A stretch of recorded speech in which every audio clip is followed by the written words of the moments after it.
Hey everyone. So we are 3 weeks into walking through the deliverance process, and a lot has happened. I've made a few other videos to kind of show what's been going on as I've been reading some of these books. One of them is this book right here, and this is what, respectively, we're calling the Pig's Book. And it's pretty fantastic. I'm actually kind of having trouble getting through it, and it's not because it's not a good read, but what I've found is that as I've been reading these books, like Blessings or Curse, You Can Choose, was actually a really hard book to get through because it was almost like the spiritual world knew what I was going through.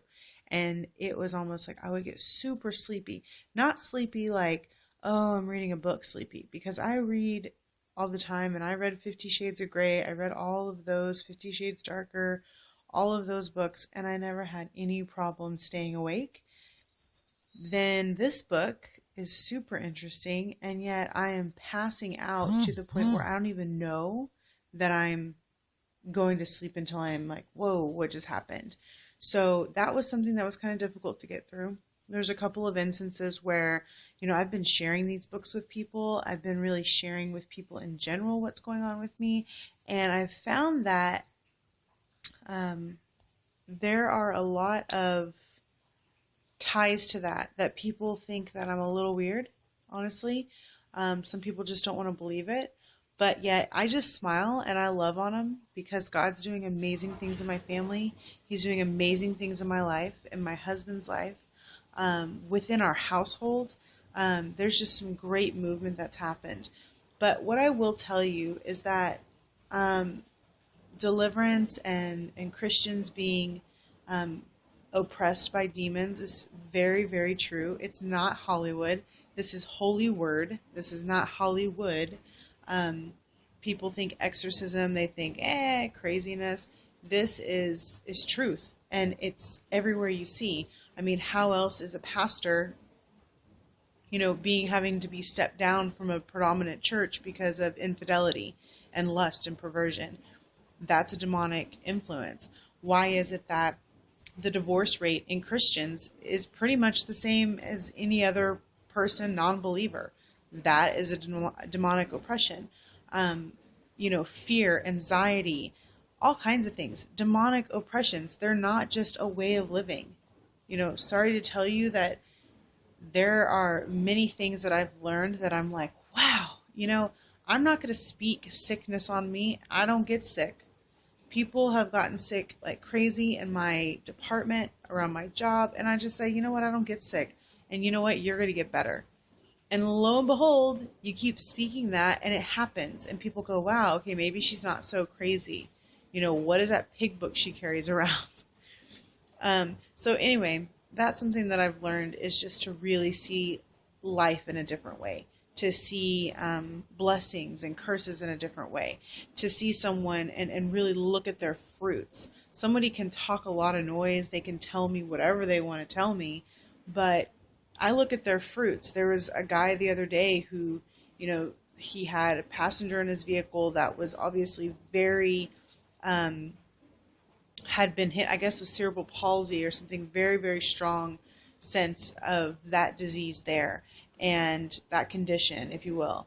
And I don't think that people with cerebral palsy are they're not bad people. I mean, people with diseases, cancer, things like that, they're not bad people.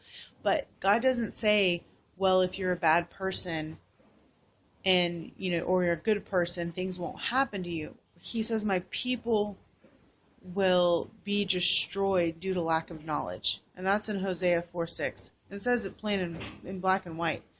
My people will perish due to lack of knowledge. It doesn't mean that somebody doesn't, deserve a healthy, beautiful life. It means that the person may have generational curses or curses that they put on themselves that they don't even know that they've done, that have created this world. I have a friend who, let's just call him Sean. Okay, I have a friend named Sean, and he constantly is in poverty, spoken modes. I mean, it's every single time. He never has enough money. He never gets ahead. He always has huge dreams, but he never achieves them because it's always something else that has to satisfy him. And and more than importantly, he always hurts himself constantly. I mean, there's always some time, way, shape, or form that he hurts himself, whether it be emotionally, physically hurting himself, concussions, busted, you know, body parts. And there's always an unfulfillment in his life. And what I found is that I know now as a friend, and I don't know if he would ever take this in, but I know now that the spirit of Freemasonry and Masonic and occult is all over his family. And that explains a generational curse that, if he doesn't break, will continue. And that's something that I had to think, wow, I mean, people don't even know this, and they should. So, anyway, huge revelation. I'm learning, and I'm trying to share with people who want to hear it. Some people just don't want to hear it, and that's not okay with me, but I can't do anything about that. That's something that God's going to have to handle.